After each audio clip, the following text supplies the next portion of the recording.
Doctor Amarjit Singh ਗੋਰਖੀ ਦਾ novel ਜਿੱਥੇ ਗਈਆਂ ਬੇੜੀਆਂ। ਪਹਿਲਾ ਭਾਗ, ਪੰਜਵਾਂ ਅੰਗ। ਉਸੇ ਜਲੰਧਰ 'ਚ ਉਹਦਾ ਬਿਮਲਾ ਨਾਲ ਇਸ਼ਕ ਹੋ ਗਿਆ, ਜਿਸ ਜਲੰਧਰ ਵਿੱਚੋਂ ਲੁਧਿਆਣਿਓਂ ਕ੍ਰਿਸ਼ਨਦੀਪ ਨਾਲ ਘਰੋਂ ਨੱਸ ਕੇ ਭਰਤੀ ਹੋਣ ਆਇਆ ਸੀ। ਤੇ ਜਦੋਂ ਭਰਤੀ ਦੇ ਦਫ਼ਤਰ ਪਹੁੰਚੇ ਤਾਂ ਉਹਨਾਂ ਫਾਰਮ ਭਰਨ ਲੱਗਿਆਂ ਇਹਨਾਂ ਦੀ ਤਾਲੀਮ ਪੁੱਛੀ। ਜਦੋਂ ਇਹਨਾਂ ਦੱਸਿਆ ਕਿ ਮੈਟ੍ਰਿਕ ਕੀਤੀ ਹੋਈ ਹੈ ਤੇ ਇੰਟਰ ਵੀ ਪਾਸ ਹੈ ਤਾਂ ਉਹਨਾਂ ਨੇ ਸਰਟੀਫਿਕੇਟ ਲੈ ਕੇ ਆਉਣ ਨੂੰ ਕਹਿ ਦਿੱਤਾ। ਦੋਵੇਂ ਇੱਕ ਦੂਜੇ ਦੇ ਮੂੰਹ ਵੱਲ ਝਾਕਣ। ਹੁਣ ਅੱਜ ਫੇਰ ਅਦੀਬ ਨੇ ਉਹਨੂੰ ਪੁੱਛਿਆ, ਜਿਕਨ ਉਹਨੇ ਬਬਲੀ ਦੇ ਵਿਯੋਗ 'ਚ ਉਦਾਸੇ ਕੁੰਦਨ ਨੂੰ ਲੁਧਿਆਣੇ ਆਪਣੇ ਘਰ ਦੇ ਚੁਬਾਰੇ 'ਚ ਬੈਠਿਆਂ ਪੁੱਛਿਆ ਸੀ। ਤੇ ਐਤਕੀ ਵੀ ਕੁੰਦਨ ਨੇ ਕਿਹਾ ਕੁਝ ਨਹੀਂ ਸੀ, ਸਿਰਫ ਪਰੇਸ਼ਾਨ ਹੋ ਕੇ ਅਦੀਬ ਦੇ ਮੂੰਹ ਵੱਲ ਤੱਕਿਆ। ਹੁਣ ਕੀ? ਮੂਸਾ ਡਰਿਆ ਮੌਤ ਤੋਂ। ਚੱਲ ਵਾਪਸ ਲੁਧਿਆਣੇ, ਸਰਟੀਫਿਕੇਟ ਤੇ ਉੱਥੇ ਹੀ ਪਏ ਹੋਏ ਨੇ। ਝੂਠ ਕਿਉਂ ਬੋਲਿਆ ਕਿ ਇੰਟਰ ਕੀਤੀ ਹੋਈ ਹੈ? ਮੈਂ ਕਿਹਾ ਇਸ ਤਰ੍ਹਾਂ ਸਾਨੂੰ ਝੱਟ ਲੈ ਲੈਣਗੇ। ਵੱਡਾ ਭਲਵਾਨ ਤੇ ਵੇਖ, ਛਾਤੀ ਵੇਖੀ ਹੈ 32 ਇੰਚਾਂ ਦੀ। ਮੇਰੀ ਤੇ 32 ਇੰਚ ਦੀ ਹੈ ਵੇ, ਤੇਰੀ ਤੇ 28.5 ਇੰਚ ਦੀ ਹੋਣੀ ਹੈ, ਤੈਨੂੰ ਕਿਵੇਂ ਲੈ ਲੈਂਦੇ? ਵਾਪਸ ਪਰਤ ਕੇ ਉਹਨਾਂ ਕੋਈ ਗੱਲ ਨਹੀਂ ਕੀਤੀ। ਰਾਤੀ ਵਾਪਸ ਪਰਤ ਕੇ ਘਰ ਵਾਲਿਆਂ ਦੀਆਂ ਪੁੱਛਾਂ ਨੂੰ ਟਾਲ ਕੇ ਸੌਂ ਰਹੇ ਤੇ ਸਵੇਰ ਵੇਲੇ ਜਦੋਂ ਫੇਰ ਮਿਲੇ ਤਾਂ ਭਰਤੀ ਹੋਣ ਦਾ ਭੂਤ ਉਹਨਾਂ ਦੇ ਸਿਰਾਂ ਤੋਂ ਲੈ ਗਿਆ ਸੀ। ਜਿਸ ਲੁਧਿਆਣੇ ਤੋਂ ਭੱਜੇ ਸਨ ਵਾਪਸ ਉਸੇ ਲੁਧਿਆਣੇ ਪਰਤ ਆਏ। ਜਿਸ ਉਦਾਸੀ ਤੋਂ ਨਸੇ ਸਨ ਉਦਾਸੀ ਵੀ ਨਾਲ ਹੀ ਮੁੜ ਆਈ। ਸੋਚਿਆ ਸੀ ਜ਼ਿੰਦਗੀ ਖਰਾਬ ਤੇ ਹੋਈ ਗਈ ਏ, ਭਰਤੀ ਹੋ ਕੇ ਘਰੋਂ ਤੇ ਦਫਾ ਹੋ ਜਾਣਗੇ। ਇੰਜ ਸੋਚਦੇ ਸਨ ਜਿਕਣ ਇਹੋ ਉਹਨਾਂ ਦੀ ਜ਼ਿੰਦਗੀ ਸੀ। ਆਪਣੇ ਆਪ ਨੂੰ ਮਜਨੂ ਨਾਲੋਂ ਘੱਟ ਨਹੀਂ ਸੀ ਸਮਝਦੇ।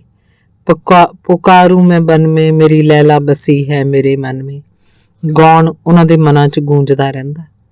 ਇੰਜ ਲੱਗਦਾ ਜਿਕਣ ਉਹਨਾਂ ਦੀ ਮੁਹੱਬਤ ਤੇ ਕਿਸੇ ਨੇ ਟੂਣਾ ਕਰ ਦਿੱਤਾ ਹੋਵੇ। ਉਂਝ ਤੇ ਉਹ ਟੂਣਾ ਟਾਮਣ ਨਹੀਂ ਸੀ ਮੰਨਦਾ, ਪਰ ਉਹਦੀ ਮੁਹੱਬਤ ਨੂੰ ਤੇ ਉਹ ਨਜ਼ਰ ਲੱਗ ਗਈ ਸਮਝਦਾ ਸੀ। ਮੁਸਲਮਾਨਾਂ ਦੇ ਮਹੱਲੇ 'ਚ ਰਹਿਣ ਕਰਕੇ ਟੂਣਿਆਂ ਬਾਰੇ ਉਹਦਾ ਵਿਸ਼ਵਾਸ ਉੱਡ-ਪੁੱਡ ਗਿਆ ਸੀ। ਹਿੰਦੂ ਤੀਵੀਆਂ ਸਵੇਰੇ ਸਵੇਰੇ ਪ੍ਰਭਾਤੀ ਨੇਰੇ ਚੌਂਕਾਂ 'ਚ ਰਾਹਾਂ ਤੇ ਦਹਲੀਜ਼ਾਂ ਤੇ ਟੂਣੇ ਕਰ ਜਾਂਦੀਆਂ, ਪਰ ਮੁਸਲਮਾਨ ਮੁੰਡੇ ਟੂਣੇ ਤੋੜ ਕੇ ਪੈਸੇ ਕੱਢ ਕੇ ਖਰਚ ਖਾ ਜਾਂਦੇ। ਉਹਨਾਂ ਨੂੰ ਕੁਝ ਨਹੀਂ ਸੀ ਹੁੰਦਾ ਤੇ ਉਹਨਾਂ ਦੀ ਵੇਖਾ ਵੇਖੀ ਕੁੰਦਨ ਵੀ ਟੂਣਿਆਂ ਦੇ ਪੈਸੇ ਕੱਢ ਕੇ ਖਾ ਜਾਂਦਾ ਸੀ।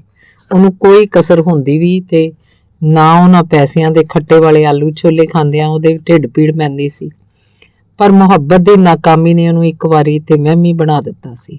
ਹਾਲਾਂਕਿ ਉਹ ਇਹ ਕਹਿਣ ਜੋਗਾ ਵੀ ਨਹੀਂ ਸੀ ਹੋਇਆ ਕਿ ਗਰੀਬੀ ਕਰਕੇ ਕੁੜੀ ਉਹਦਾ ਸਾਥ ਛੱਡ ਗਈ ਸੀ, ਕਿਉਂਕਿ ਉਹਦੇ ਨਾਲ ਨਾ ਗੱਲਬਾਤ ਹੋਈ ਨਾ ਮੁਲਾਕਾਤ। ਅਸਲ ਟੂਣਾ ਤੇ ਉਹਦੇ ਤਾਇਆ ਜੀ ਨੇ ਕਾਲ ਨੇ ਕੀਤਾ ਸੀ। ਨਾ ਉਹ ਪ੍ਰੋਫੈਸਰ ਨੂੰ ਜਾ ਕੇ ਕਹਿੰਦੇ ਕੁੜੀ ਸਾਡੀ ਹੋ ਗਈ ਤੇ ਜ਼ਰਾ ਨਜ਼ਰ ਰੱਖਿਆ ਜੀ ਮੁੰਡੇ ਨੂੰ ਚਿੱਠੀਆਂ ਲਿਖਦੀ ਏ, ਤੇ ਨਾ ਉਹਦੀ ਮੁਹੱਬਤ ਦੀ ਤਾਰ ਵਿੱਚੋਂ ਟੁੱਟਦੀ ਤੇ ਫੌਜ 'ਚ ਭਰਤੀ ਹੋ ਜਾਂਦਾ ਤਾਂ ਖੌਰੇ ਗੱਲਾਂ ਭੁੱਲ ਜਾਂਦੀਆਂ, ਉਦਾਸੀ ਜਾਂਦੀ ਰਹਿੰਦੀ। ਪਰ ਫੌਜੀ ਭਰਤੀ ਦੇ ਬਿਨਾਂ ਹੀ ਇਹ ਗੱਲਾਂ ਭੁੱਲ ਗਈਆਂ ਜਦੋਂ ਜਲੰਧਰ ਜਾ ਕੇ ਉਹਨੂੰ ਬਿਮਲਾ ਦੇ ਦਰਸ਼ਨ ਹੋ ਗਏ।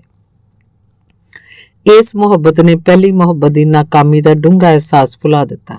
ਸਿਰਫ ਇਹੀ ਡਰ ਰਿਹਾ ਕਿ ਐਤਕੀ ਵੀ ਕਿਧਰੇ ਤਾਇਆ ਜੀ ਨੂੰ ਪਤਾ ਨਾ ਲੱਗ ਜਾਏ, ਨਹੀਂ ਤੇ ਉਹਨਾਂ ਨੇ ਐਤਕੀ ਵੀ ਕੁੜੀ ਦੇ ਮਾਪਿਆਂ ਨੂੰ ਜਾ ਕਹਿਣਾ ਕੁੜੀ ਸਾਡੀ ਹੋ ਗਈ, ਤੇ ਫਿਰ ਹੋ ਸਕਦਾ ਹੈ ਇੱਥੇ ਵੀ ਬਿਮਲਾ ਨੂੰ ਮਾਰ ਪਵੇ ਤੇ ਉਹਨੂੰ ਬਲੋਚਿਸਤਾਨ ਭੇਜ ਦੇਣ। ਹੁਣ ਤੇ ਵਿਛੋੜੇ ਦੇ ਨਾ ਹੀ ਉਹਨੇ ਤੇ ਕ੍ਰਿਸ਼ਨਦੀਪ ਬਲੋਚਿਸਤਾਨ ਰੱਖ ਲਿਆ ਸੀ।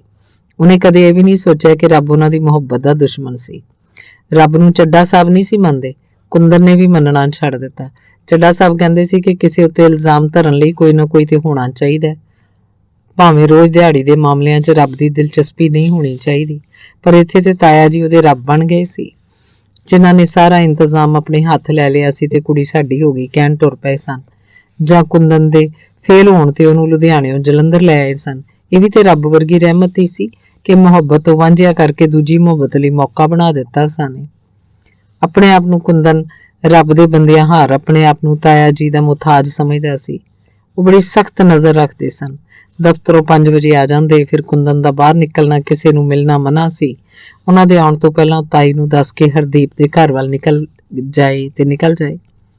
ਉਹਨੂੰ ਇੰਝ ਲੱਗਦਾ ਜਿਵੇਂ ਉਹ ਜਲੰਧਰ ਨਹੀਂ ਜੇਲ੍ਹ ਅੰਦਰ ਡੱਕਿਆ ਹੋਇਆ ਹੋਵੇ। ਸਰਕਾਰੀ ਜੇਲ੍ਹ ਤੇ ਉਹਨੇ ਕਈ ਸਾਲ ਬਾਅਦ 'ਚ ਵੇਖੀ ਸੀ। ਹਾਲੀ ਤੇ ਤਾਇਆ ਜੀ ਦਾ ਘਰ ਹੀ ਉਹਦੇ ਲਈ ਜੇਲ੍ਹ ਬਣਿਆ ਸੀ। ਉਹਦੇ ਲਈ ਸਾਰਾ ਸ਼ਹਿਰ ਜੇਲ੍ਹ ਬਣਿਆ ਹੋਇਆ ਸੀ। ਜੇ ਬਿਮਲਾ ਦੇ ਦਰਸ਼ਨਾਂ ਦਾ ਆਸਰਾ ਨਾ ਹੁੰਦਾ ਤਾਂ ਉਹਨੇ ਕਦੋਂ ਦਾ ਦੁਖੀ ਹੋ ਕੇ ਕੋਈ ਕਾਰਾ ਕਰ ਬਹਿਣਾ ਸੀ। ਪਰ ਇਹ ਵੀ ਤੇ ਬਬਲੀ ਵਰਗਾ ਹੀ ਇਸ਼ਕ ਸੀ। ਕਦੀ ਸਵੇਰੇ ਉਹਦੇ ਬੂਹੇ ਅੱਗੋਂ ਲੰਘਦਿਆਂ ਕੂੜਾ ਗਲੀ 'ਚ ਸੁੱਟਦੀ ਦੇ ਦਰਸ਼ਨ ਹੋ ਜਾਣੇ, ਤੇ ਕਦੀ ਹਰਦੀਪ ਦੇ ਘਰ ਦੇ ਚੁਬਾਰੇ ਦੀ ਤਾਕੀ ਵਿੱਚੋਂ ਉੜ ਕੇ ਕੱਪੜੇ ਸੁੱਕਣੇ ਪਾਉਂਦੀ ਨੂੰ ਵੇਖ ਲੈਣਾ। ਉਹ ਮੁਸਕਰਾ ਛੱਡਦੀ ਤੇ ਕੁੰਦਨ ਦਾ ਦਿਲ ਬਾਗੋ ਬਾਗ ਹੋ ਜਾਂਦਾ। ਇੱਥੇ ਵੀ ਨਾ ਮੁਲਾਕਾਤ ਹੁੰਦੀ ਤੇ ਨਾ ਗੱਲਬਾਤ। ਤਰਸੇਵਾਂ ਹੀ ਤਰਸੇਵਾਂ। ਤੇ ਜੇ ਹਰਦੀਪ ਵੀ ਬਿਮਲਾ ਦਾ ਗੁਆਂਢੀ ਨਾ ਹੁੰਦਾ ਤੇ ਇੰਨੀ ਨੇੜਤਾ ਵੀ ਕਿੱਥੇ ਹੋਣੀ ਸੀ। ਪਿਛਲੀ ਮੁਹੱਬਤ ਦੀ ਨਾਕਾਮੀ ਤੇ ਇੱਥੋਂ ਦੀ ਮੁਹੱਬਤ ਦਾ ਰੁਝੇਵਾਂ, ਨਾ ਉੱਥੇ ਪੜ੍ਹਨ ਨੂੰ ਜੀ ਕਰਦਾ ਸੀ ਤੇ ਨਾ ਇੱਥੇ। ਅੰਗਰੇਜ਼ੀ ਦਾ ਗੁਜ਼ਾਰਾ ਕਰ ਲੈਂਦਾ ਸੀ, ਪਰ ਮੈਥਮੈਟਿਕਸ ਤੇ ਉਨੀ ਦੇਰ ਨਹੀਂ ਕਾਬੂ ਆਉਂਦਾ ਜਿੰਨਾ ਚਿਰ ਰੋਜ਼ ਇਹਦੇ ਨਾਲ ਮੱਥਾ ਨਾ ਮਾਰੀਏ। ਕਲਾਸ ਵਿੱਚ ਵੀ ਤੇ ਤਿਮਾਹੀ ਇਮਤਿਹਾਨ ਵਿੱਚ ਵੀ ਮੈਥਮੈਟਿਕਸ ਦਾ ਪਰਚਾ ਵੇਖ ਕੇ ਬੌਂਦਲ ਜਾਂਦਾ। ਮੈਟ੍ਰਿਕ 'ਚ ਉਹਦੇ ਹਿਸਾਬ 'ਚ 100 ਨੰਬਰ ਆਏ ਸੀ। ਇਸੇ ਕਰਕੇ ਉਹਨੇ ਇੰਟਰ ਵਿੱਚ ਵੀ ਹਿਸਾਬ ਰੱਖ ਲਿਆ ਸੀ ਕਿ ਚਲੋ ਚੰਗੇ ਨੰਬਰ ਆ ਜਾਣਗੇ। ਪਰ ਇਹ ਹਿਸਾਬ ਸਕੂਲ ਦੇ ਹਿਸਾਬ ਨਾਲੋਂ ਕਿਤੇ ਵੱਖਰਾ ਸੀ।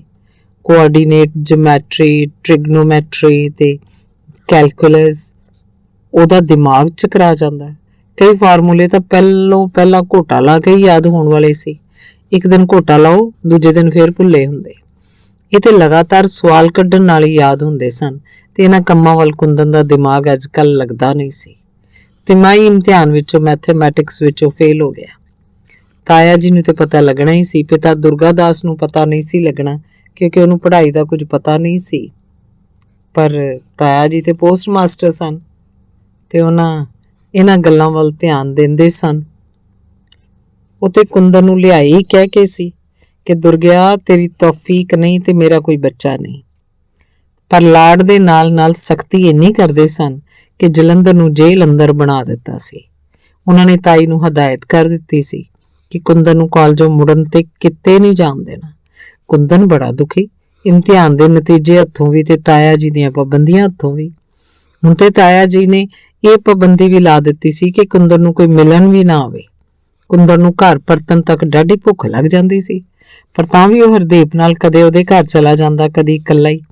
ਤੇ ਜੇ ਹਰਦੀਪ ਦੇ ਨਾਲ ਉੱਧਰ ਜਾਂਦਾ ਤਾਂ ਉਹਦੀ ਮਾਤਾ ਉਹਨੂੰ ਵੀ ਰੋਟੀ ਖਵਾ ਦਿੰਦੀ ਤੇ ਕਈ ਵਾਰ ਉਹ ਰੋਟੀ ਖਾਣ ਤੋਂ ਬਚਣ ਲਈ ਹਰਦੀਪ ਦੇ ਨਾਲ ਜਾਣ ਦੀ ਥਾਂ ਇਕੱਲਾ ਹੀ ਉੱਧਰ ਚੱਕਰ ਲਾ ਲੈਂਦਾ।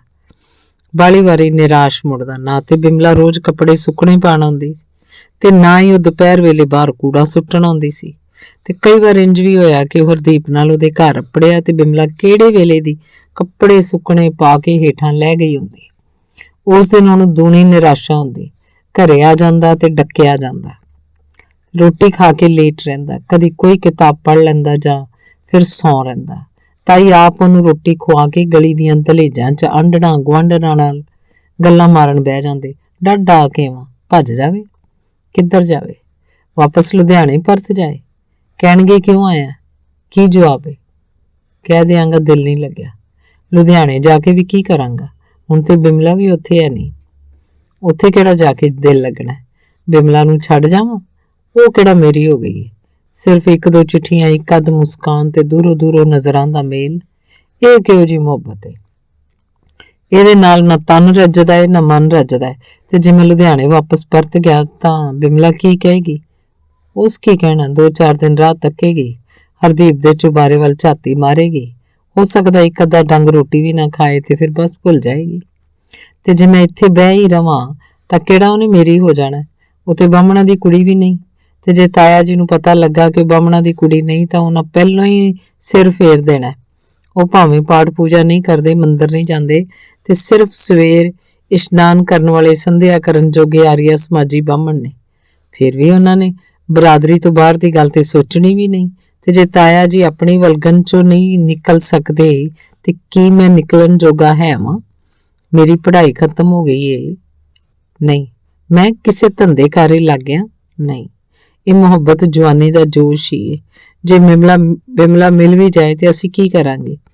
ਭੱਜ ਓਏ ਮਨਾ, ਭੱਜ ਇਸ ਜੇਲ੍ਹ ਅੰਦਰੋਂ। ਪਹਿਲਾ ਭਾਗ 6ਵਾਂ ਅੰਕ।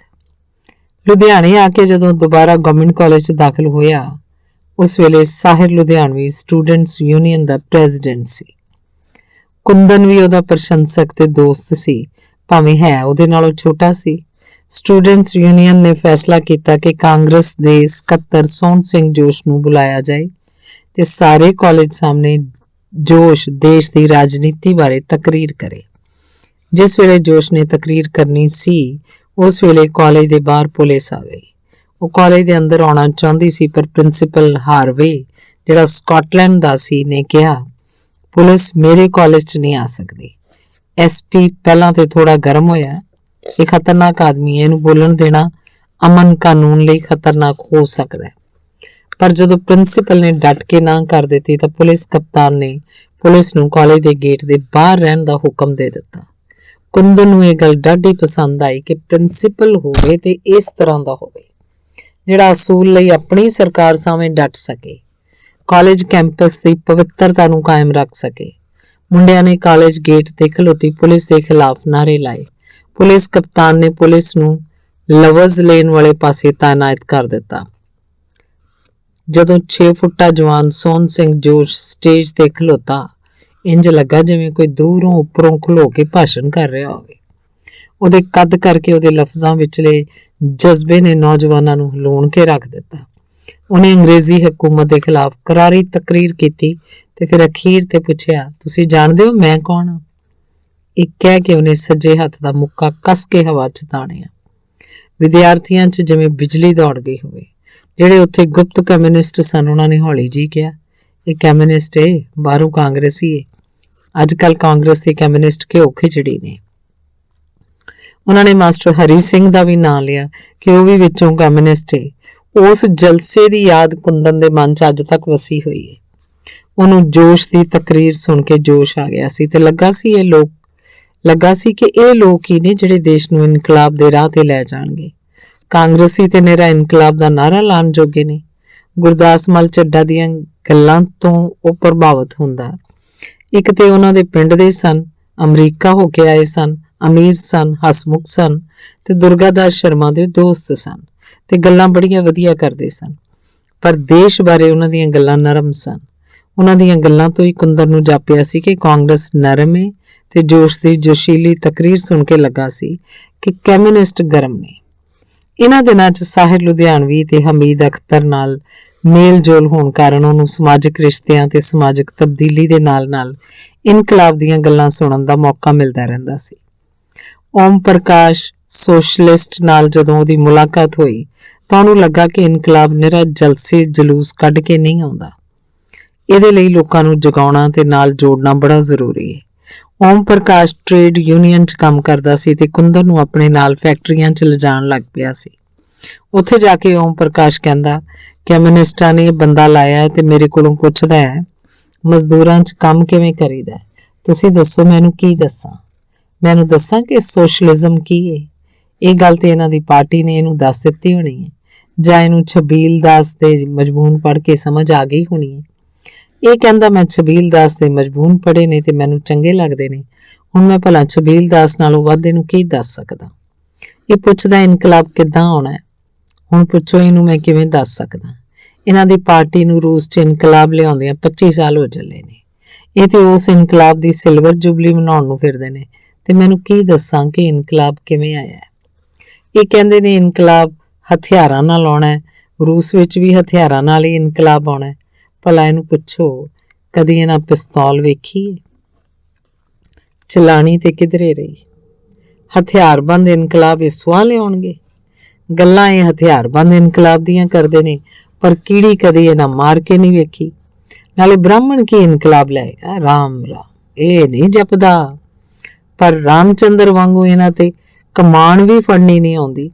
ਕਹਿੰਦਾ ਦੱਸੋ ਮਜ਼ਦੂਰਾਂ 'ਚ ਕੰਮ ਕੀਕਣ ਕਰੀਦਾ? ਭਲਾ ਪੁੱਛੋ ਮੈਂ ਇਹਨੂੰ ਆਪਣੀ ਪਾਰਟੀ ਨਾਲ ਜੋੜਾਂ, ਜਾ ਕੇ ਕਮਿਊਨਿਸਟਾਂ ਲਈ ਟ੍ਰੇਨਿੰਗ ਦੇ ਕੇ ਤਿਆਰ ਕਰਾਂ। ਉਰਦੂ ਇਹਨੂੰ ਆਉਂਦੀ ਹੈ ਪਰ ਗੱਲਾਂ ਇਹ ਤੁਹਾਡੇ ਨਾਲ ਪੰਜਾਬੀ 'ਚ ਕਰੇਗਾ। ਕੱਲ ਮੈਂ ਇਹਨੂੰ ਸਟੇਜ ਤੇ ਖੜਾ ਕਰਾਂਗਾ ਤੇ ਕਹਿਣ ਲੱਗ ਪਏਗਾ ਭੈਣੋ ਤੇ ਭਰਾਓ। ਭੈਣ ਭਾਵੇਂ ਉੱਥੇ ਇੱਕ ਵੀ ਨਾ ਹੋਵੇ, ਨਾ ਸਾਹਿਬੇ ਸਦਰ ਨਾ ਹਾਜ਼ਰੀ ਇਹ ਜਲਸਾ ਤੇ ਬੋਲਣ ਲੱਗ ਪਏਗਾ ਭੈਣੋ ਤੇ ਭਰਾਓ। ਇਸ ਤਰ੍ਹਾਂ ਓਮ ਪ੍ਰਕਾਸ਼ ਉਹਨੂੰ ਕਈ ਥਾਵਾਂ ਤੇ ਲਿਜਾਂਦਾ ਰਿਹਾ। ਕਦੀ ਹੱਸ ਛੱਡੇ, ਕਦੀ ਆਰਾਮ ਨਾਲ ਗੱਲਾਂ ਸਮਝਾਉਂਦਾ। ਕਈ ਵਾਰ ਕੁੰਦਨ ਨੂੰ ਇਹ ਸਮਝ ਨਾ ਆਉਂਦੀ ਕਿ ਇਹ ਵੀ ਇਨਕਲਾਬ ਲਿਆਉਣਾ ਚਾਹੁੰਦਾ ਹੈ। ਅਸੀਂ ਵੀ ਇਹ ਵੀ ਸੋਸ਼ਲਿਜ਼ਮ ਲਿਆਉਣਾ ਚਾਹੁੰਦਾ। ਅਸੀਂ ਵੀ ਫਰਕ ਕੀ ਹੋਇਆ? ਅਸੀਂ ਹਥਿਆਰਬੰਦ ਤਰੀਕੇ ਨਾਲ ਇਨਕਲਾਬ ਲਿਆਉਣਾ ਚਾਹੁੰਦੇ ਹਾਂ, ਇਹ ਸ਼ਾਂਤਮਈ ਤਰੀਕੇ ਨਾਲ। ਭਲਾ ਪੁੱਛੋ ਅੰਗਰੇਜ਼ਾਂ ਦੀ ਹਕੂਮਤ ਨੂੰ ਇਹ ਮਾਤ ਪਾ ਲੈਣਗੇ? ਸ਼ਾਂਤਮਈ ਢੰਗ ਲਈ ਗਾਂਧੀ ਇਹਨਾਂ ਨਾਲੋਂ ਕਿਤੇ ਅੱਗੇ ਵੇ। ਉਹਨੂੰ ਇਹ ਲੋਕ ਕਿਵੇਂ ਪਛਾੜ ਲੈਣਗੇ? ਗਾਂਧੀ ਤਾਂ ਸੋਸ਼ਲਿਜ਼ਮ ਦੇ ਨਾਂ ਤੋਂ ਹੀ ਤਰਬਕਦਾ ਹੈ। ਇਹ ਕਿਵੇਂ ਉਹਨੂੰ ਆਪਣੇ ਨਾਲ ਰਲਾ ਲੈਣਗੇ? ਨਹਿਰੂ ਜ਼ਰੂਰ ਸੋਸ਼ਲਿਜ਼ਮ ਦੀ ਗੱਲ ਕਰਦਾ ਪਰ ਉਹ ਵੀ ਗਾਂਧੀ ਦਾ ਚੇਲਾ ਹੈ। ਗਾਂਧੀ ਦੇ ਮਗਰ ਲੱਖਾਂ ਕਰੋੜਾਂ ਨਹੀਂ ਪਰ ਇਹਨਾਂ ਦੇ ਮਗਰ ਤੇ ਹਜ਼ਾਰਾਂ ਵੀ ਨਹੀਂ। ਕਿਵੇਂ ਜਿੱਤ ਲੈਣਗੇ ਗਾਂਧੀ ਨੂੰ? ਪਰ ਹੋਇਆ ਇਹ ਕਿ ਕੁੰਦਨ ਨੂੰ ਮਜ਼ਦੂਰਾਂ 'ਚ ਕੰਮ ਕਰਨ ਦਾ ਵੱਲ ਸਿਖਾਉਂਦਾ ਸਰਮਾਏਦਾਰਾਂ ਦੇ ਖਿਲਾਫ ਬੋਲਣ ਲੱਗ ਪਿਆ, ਸਮਾਜ ਨੂੰ ਬਦਲਣ ਦੀ ਗੱਲ ਕਰਨ ਲੱਗ ਪਿਆ। ਫਰਕ ਤੇ ਸਿਰਫ ਹਥਿਆਰਬੰਦ ਤੇ ਸ਼ਾਂਤਮਈ ਦਾ ਹੀ ਸੀ ਤੇ ਮਜ਼ਦੂਰਾਂ ਨੂੰ ਹਾਲੀ ਹਥਿਆਰਬੰਦ ਇਨਕਲਾਬ ਦੀ ਗੱਲ ਸਮਝਾਉਣ ਦੀ ਲੋੜ ਸੀ ਤੇ ਨਹੀਂ ਵੀ ਸੀ। ਇਸੇ ਤਰ੍ਹਾਂ ਮਜ਼ਦੂਰਾਂ ਨੇ ਕੁੰਦਨ ਦੇ ਨਾਲ ਓਮ ਪ੍ਰਕਾਸ਼ ਨੂੰ ਵੀ ਕਮਿਊਨਿਸਟ ਕਹਿਣਾ ਸ਼ੁਰੂ ਕਰ ਦਿੱਤਾ। ਕਾਮਰੇਡ ਤੋਂ ਅੱਗੇ ਹੀ ਦੋਵੇਂ ਅਖਵਾਉਂਦੇ ਸਨ। ਟੈਕਸਟਾਈਲ ਵਰਕਰਜ਼ ਯੂਨੀਅਨ ਦੀ ਲੀਡਰੀ ਸੋਸ਼ਲਿਸਟਾਂ ਦੇ ਹੱਥ ਸੀ ਤੇ ਜਦੋਂ ਕੁੰਦਨ ਨੇ ਮਜ਼ਦੂਰਾਂ ਦੀ ਇਸ ਯੂਨੀਅਨ 'ਚ ਕੰਮ ਸ਼ੁਰੂ ਕੀਤਾ, ਉਸ ਵੇਲੇ ਉਹ ਤੇ ਓਮ ਪ੍ਰਕਾਸ਼ ਇਕੱਠੇ ਫੈਕਟਰੀਆਂ 'ਚ ਜਾਂਦੇ ਸਨ।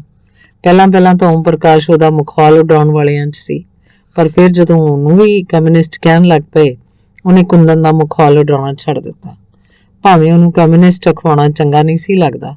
ਖੱਡੀਆਂ ਦਾ ਮਾਲਕ ਅਬਦੁਲ ਸੱਤਾਰ ਤੇ ਉਸੇ ਕਮਰੇ 'ਚ ਸੌਂ ਰਹਿੰਦੇ ਜਿਸ ਕਮਰੇ 'ਚ ਖੱਡੀਆਂ ਲੱਗੀਆਂ ਹੁੰਦੀਆਂ ਸਨ, ਤੇ ਜਦੋਂ ਦੁਪਹਿਰ ਦੀ ਰੋਟੀ ਵੇਲੇ ਦੀ ਛੁੱਟੀ ਹੋਣੀ ਹੁੰਦੀ ਤਾਂ ਕੁੰਦਨ ਨੇ ਰੋਟੀ ਖਾਂਦੇ ਮਜ਼ਦੂਰਾਂ ਸਾਹਮਣੇ ਖਲੋ ਜਾਣਾ। ਸਾਥੀਓ, ਸਾਡੀ ਖੁਸ਼ਕਿਸਮਤੀ ਹੈ ਕਿ ਤੁਹਾਡੀ ਫੈਕਟਰੀ ਦੇ ਮਾਲਕ ਅਬਦੁਲ ਸੱਤਾਰ ਆਪ ਵੀ ਮਜ਼ਦੂਰਾਂ ਦਾ ਸਾਥ ਦਿੰਦੇ ਨੇ, ਪਰ ਸਾਰੀ ਬੁਰਜੁਆਜ਼ੀ ਇਸ ਤਰ੍ਹਾਂ ਦੀ ਨਹੀਂ ਹੁੰਦੀ। ਉਹ ਪੈਦਾਵਾਰ ਦੇ ਵਸੀਲਿਆਂ ਤੇ ਆਪਣਾ ਕਬਜ਼ਾ ਰੱਖਦੀ ਏ ਤੇ ਮਜ਼ਦੂਰ ਨੂੰ ਉਨੀ ਕੁ ਤਨਖਾਹ ਹੀ ਦਿੰਦੀ ਕਿ ਦੂਜੇ ਦਿਨ ਕੰਮ ਤੇ ਆਉਣ ਲਈ ਜਿਉਂਦਾ ਰਹਿ ਸਕੇ। ਉਹਨਾਂ ਕੋਲ ਇੰਨੇ ਵਸੀਲੇ ਨੇ ਕਿ ਕਦੀ ਵੀ ਮਜ਼ਦੂਰਾਂ ਨੂੰ ਉੱਠਣ ਨਹੀਂ ਦੇਣਗੇ। ਪ੍ਰਚਾਰ ਕਰਨ ਦੇ ਸਾਧਨ ਉਹਨਾਂ ਕੋਲ ਨੇ ਤੇ ਇੰਨੇ ਵੱਡੇ ਵਸੀਲੇ ਨੇ। ਸਟੇਟ ਦੀ ਮਸ਼ੀਨਰੀ ਏ ਕਿ ਜਰਾ ਵੀ ਮਜ਼ਦੂਰ ਪ੍ਰੋਟੈਸਟ ਕਰੇ ਤੇ ਉਹ ਕੁਚਲ ਕੇ ਰੱਖ ਦਿੰਦੇ ਨੇ। ਅਸੀਂ ਨਾ ਸਿਰਫ ਪੈਦਾਵਾਰੀ ਵਸੀਲਿਆਂ ਤੇ ਕਬਜ਼ਾ ਕਰਨਾ ਹੈ, ਸਗੋਂ ਸਿਆਸੀ ਤਾਕਤ ਵੀ ਹਾਸਲ ਕਰਨੀ ਹੈ ਤੇ ਪ੍ਰੋਲਤਾਰੀ ਹਕੂਮਤ ਕਾਇਮ ਕਰਨੀ ਹੈ। ਇਹਦੇ ਲਈ ਹਥਿਆਰਬੰਦ ਬਗਾਵਤ ਦੀ ਲੋੜ ਹੈ। ਜੇ ਤੁਸੀਂ ਆਲੇ ਦੁਆਲੇ ਝਾਤੀ ਮਾਰੋ ਤਾਂ ਤੁਹਾਨੂੰ ਲਾਲ ਹਨੇਰੀ ਚੜੀ ਆਉਂਦੀ ਨਜ਼ਰ ਆ ਜਾਏਗੀ। ਜੋ ਕੁਝ ਉਹਨੇ ਪਾਰਟੀ ਦੇ ਸਟੱਡੀ ਸਰਕਲਾਂ 'ਚ ਸੁਣਿਆ ਹੁੰਦਾ ਸੀ, ਉਹ ਸਾਰਾ ਕੁਝ ਉੱਥੇ ਰੋਟੀ ਦੀ ਛੁੱਟੀ ਵੇਲੇ ਘੋਲ ਕੇ ਉਲਟ ਦਿੰਦਾ। ਜੇ ਅਬਦੁਲ ਸੱਤਾਰ ਬਾਅਦ 'ਚ ਆਪਣੇ ਮਜ਼ਦੂਰਾਂ ਨੂੰ ਪੁੱਛਦਾ ਕਿ ਕੁਝ ਸਮਝ ਆਇਆ ਤਾਂ ਅੱਗੋਂ ਮਜ਼ਦੂਰਾਂ ਨੇ ਕਹਿਣਾ, ਬਾਊ ਬੋਲਦਾ ਬੜਾ ਵਧੀਆ, ਪਰ ਸਾਡੇ ਪੱਲੇ ਕੁਝ ਨਹੀਂ ਪੈਂਦਾ। ਵਿੱਚ ਅੰਗਰੇਜ਼ੀ ਮਾਰਨ ਲੱਗ ਪੈਂਦਾ ਹੈ ਸਿਆਣਾ, ਬੋਲਦਾ ਪਸੀਨੋ ਪਸੀਨੀ ਹੋ ਜਾਂਦਾ, ਪਰ ਬੋਲਦਾ ਕੀ ਹੈ ਇਹਦੀ ਸਮਝ ਨਹੀਂ ਆਉਂਦੀ। ਧੂਆਂ ਧਾਰ ਤਕਰੀਰਾਂ ਤੋਂ ਹਟ ਕੇ ਸਧਾਰਨ ਗੱਲ ਕਰਨ ਵੇਲੇ ਵੀ ਉਹ ਬੋਲਦਾ ਜੋਸ਼ ਨਾਲ ਹੀ ਸੀ। ਕੁੰਦਨ ਨੂੰ ਇਹੋ ਜਾਪਣਾ ਕਿ ਮਜ਼ਦੂਰ ਉਹਦਾ ਲੈਕਚਰ ਸੁਣ ਕੇ ਹੁਣੇ ਹੀ ਇਨਕਲਾਬ ਕਰਨ ਵੱਲ ਟੁਰ ਪੈਣਗੇ। ਲਾਲ ਝੰਡੇ ਫੜ ਕੇ ਨਾਰੇ ਜਾਂਦੇ ਬਾਜ਼ਾਰਾਂ 'ਚ ਨਿਕਲ ਪੈਣਗੇ ਤੇ ਸਾਰਾ ਕੁਝ ਠੀਕ ਠਾਕ ਹੋ ਜਾਏਗਾ। ਗਰੀਬੀ ਦੂਰ ਹੋ ਜਾਏਗੀ। ਰੂਸ ਵਿੱਚ ਦੂਰ ਹੋ ਗਈ ਹੈ ਤੇ ਸਾਡੇ ਵੀ ਇਨਕਲਾਬ ਆਇਆ ਤਾਂ ਗਰੀਬਾਂ ਦਾ ਰਾਜ ਹੋਏਗਾ। ਗਰੀਬੀ ਤੇ ਪ੍ਰੋਲਤਾਰੀ ਉਹਨੂੰ ਇੱਕੋ ਜਿਹੀ ਲੱਗਦੇ ਸੀ। ਹੌਲੀ ਉਹਨੂੰ ਪਤਾ ਲੱਗਾ ਕਿ ਗਰੀਬ ਨੂੰ ਜਿੰਨਾ ਚਿਰ ਇਨਕਲਾਬ ਦੀ ਸਿੱਖਿਆ ਨਾ ਮਿਲੇ, ਉਹ ਇਨਕਲਾਬ ਬਾਰੇ ਸੋਚ ਵੀ ਨਹੀਂ ਸਕਦਾ। ਜਦੋਂ ਮਹਾਤਮਾ ਗਾਂਧੀ ਨੇ ਸੁਭਾਸ਼ ਚੰਦਰ ਨੂੰ ਕਾਂਗਰਸ ਦੀ ਪ੍ਰਧਾਨਗੀ ਤੋਂ ਹਟਣ ਲਈ ਮਜਬੂਰ ਕਰ ਦਿੱਤਾ ਸੀ, ਉਸ ਵੇਲੇ ਕੁੰਦਨ, ਸਾਹਿਰ ਲੁਧਿਆਣਵੀ ਤੇ ਹੋਰਨਾਂ ਦੋਸਤਾਂ 'ਚ ਬਹਿਸ ਹੋਈ ਸੀ। ਗਾਂਧੀ ਨੂੰ ਇੰਜ ਨਹੀਂ ਕਰਨਾ ਚਾਹੀਦਾ। ਨਹਿਰੂ ਵੀ ਉਹਦੇ ਨਾਲ ਰਲ ਗਿਆ। ਫਿਰ ਪਤਾ ਲੱਗਾ ਸੁਭਾਸ਼ ਛੱਪਨ ਛੋਤ ਹੁੰਦਾ ਮੁਲਕੋਂ ਬਾਹਰ ਚਲਾ ਗਿਆ ਤਾਂ ਕਿ ਉੱਥੇ ਜਾ ਕੇ ਹਥਿਆਰਬੰਦ ਬਗਾਵਤ ਲਈ ਮਦਦ ਲੈ ਸਕੇ। ਕਈ ਸੋਚਾਂ ਹੁੰਦੀਆਂ। ਉਦੋਂ ਹਾਲੇ ਨਾ ਕਮਿਊਨਿਸਟਾਂ ਦਾ ਪਤਾ ਲੱਗਾ ਸੀ ਤੇ ਨਾ ਹੀ ਓਮ ਪ੍ਰਕਾਸ਼ ਨਾਲ ਮੇਲ ਹੋਇਆ ਸੀ। ਇਸ ਲਈ ਜਵਾਨੀ ਦੇ ਜੋਸ਼ ਵਿੱਚ ਗਰਮ ਗੱਲਾਂ ਉਂਝ ਹੀ ਸੁਝਦੀਆਂ ਸੀ ਤੇ ਜਦੋਂ ਕੁੰਦਨ ਜਲੰਧਰੋਂ ਵਾਪਸ ਪਰਤਿਆ ਸੀ, ਉਸ ਵੇਲੇ ਹਿੰਦੁਸਤਾਨ ਛੋੜੋ ਦੀ ਲਹਿਰ ਜ਼ੋਰਾਂ ਤੇ ਸੀ। ਕਰੋ ਜਾਂ ਮਰੋ ਦੀਆਂ ਗੱਲਾਂ ਹੁੰਦੀਆਂ ਸਨ। ਗੁਰਦਾਸ ਮੱਲ ਚੱਡਾ ਦੀ ਗ੍ਰਿਫਤਾਰੀ ਤੋਂ ਪਿੱਛੋਂ ਜਦੋਂ ਕਾਂਗਰਸ ਦੇ ਦਫ਼ਤਰ ਗਿਆ ਤਾਂ ਉੱਥੇ ਉਹਨੂੰ ਮਿਸ ਪੁਰੀ ਟੱਕਰੀ, ਜਿਹੜੀ ਉਹਦੇ ਨਾਲੋਂ 2 ਸਾਲ ਵੱਡੀ ਸੀ ਤੇ ਹਿੰਦੁਸਤਾਨ ਛੋੜੋ ਲਹਿਰ ਵਾਸਤੇ ਲੁਕ ਛਿਪ ਕੇ ਕੰਮ ਕਰਦੀ ਸੀ। ਕੁੰਦਨ ਨੇ ਉਹਨੂੰ ਵੇਖਿਆ ਤੇ ਉਹਦਾ ਜੀ ਕੀਤਾ ਕਿ ਹੁਣੇ ਹੀ ਉਹਦੇ ਤੇ ਫਿਦਾ ਹੋ ਜਾਏ। ਪਹਿਲਾ ਭਾਗ, 7ਵਾਂ ਅੰਗ। ਗੁਰਦਾਸ ਮੱਲ ਚੱਡਾ ਜਦੋਂ ਹਿੰਦੁਸਤਾਨ ਛੋੜੋ ਲਹਿਰ 'ਚ ਗ੍ਰਿਫਤਾਰ ਹੋਏ ਤਾਂ ਕੁੰਦਨ ਦੀ ਡਿਊਟੀ ਲੱਗੀ ਕਿ ਉਹ ਹਵਾਲਾਤ ਵਿੱਚ ਉਹਨਾਂ ਨੂੰ ਰੋਟੀ ਪਹੁੰਚਾ ਕੇ ਆਇਆ ਕਰੇ। ਗਰਮੀਆਂ ਦੇ ਦਿਨ ਹੁੱਸੜ ਡਾਢਾ ਸੀ, ਪਰ ਕੁੰਦਨ ਬੜੇ ਉਤਸ਼ਾਹ ਨਾਲ ਚਾਚੀ ਚੱਡਾ ਕੋਲੋਂ ਸਵੇਰੇ ਚਾਹ ਵੇਲੇ ਤੇ ਰਾਤ ਦੀ ਰੋਟੀ ਪਹੁੰਚਾਉਂਦਾ। ਇਸ ਲਹਿਰ ਕਰਕੇ ਕਈ ਦਿਨ ਕਾਲਜ 'ਚ ਨਾਅਰੇ ਲੱਗਦੇ ਰਹੇ ਸਨ ਤੇ ਕੁੰਦਨ ਵੀ ਜੋਸ਼ ਨਾਲ ਉਹਨਾਂ ਮੀਟਿੰਗਾਂ 'ਚ ਸ਼ਾਮਲ ਹੁੰਦਾ ਸੀ। ਇਸ ਲਈ ਦੁਪਹਿਰ ਦੀ ਰੋਟੀ ਕਦੀ ਚੱਡਾ ਸਾਹਿਬ ਦਾ ਨੌਕਰ ਦੇ ਆਉਂਦਾ ਜਾਂ ਉਹਨਾਂ ਦਾ ਨਿੱਕਾ ਬੇਟਾ। ਕੋਤਵਾਲੀ ਵਾਲੀ ਦੂਰ ਨਹੀਂ ਸੀ, ਪਰ ਸੌਣ ਦੀ ਚਿਲਕਵੀਂ ਧੁੱਪ ਪਸੀਨੋ ਪਸੀਨੀ ਕਰ ਦਿੰਦੀ ਸੀ। ਕਾਲਜ ਤੋਂ ਪਰਤਦਿਆਂ ਜਦੋਂ ਉਹਨੇ ਮਿਸ ਪੁਰੀ ਨੂੰ ਇੱਕ ਮਕਾਨ 'ਚੋਂ ਨਿਕਲਦਿਆਂ ਤੱਕਿਆ ਤਾਂ ਉਹਦਾ ਜੀ ਕੀਤਾ ਕਿ ਅੱਗੇ ਹੋ ਕੇ ਉਹਨੂੰ ਬੁਲਾ ਲਵੇ। ਪਰ ਉਹਦਾ ਹੌਸਲਾ ਨਹੀਂ ਪਿਆ। ਇੰਨੀ ਧੁੱਪ ਚੋਂ ਕਿੱਥੇ ਚੱਲੀਏ? ਕਾਂਗਰਸ ਦੇ ਦਫ਼ਤਰ ਇਸ ਵੇਲੇ ਕੀ ਕਰੇਗੀ? ਜਾਣਾ ਤੇ ਦੋਵਾਂ ਨੇ ਇੱਕੋ ਰਾਹ ਤੇ ਸੀ, ਇਸ ਲਈ ਕੁੰਦਨ ਵਿੱਥ ਰੱਖ ਕੇ ਟੁਰਿਆ ਗਿਆ। ਚਿੱਟੇ ਖੱਦਰ ਦੀ ਸਲਵਾਰ ਕਮੀਜ਼ 'ਚ ਨਾਜ਼ੁਕ ਜਿਹੀ ਮਿਸਪੁਰੀ ਉਹਨੂੰ ਡਾਢੀ ਚੰਗੀ ਲੱਗੀ।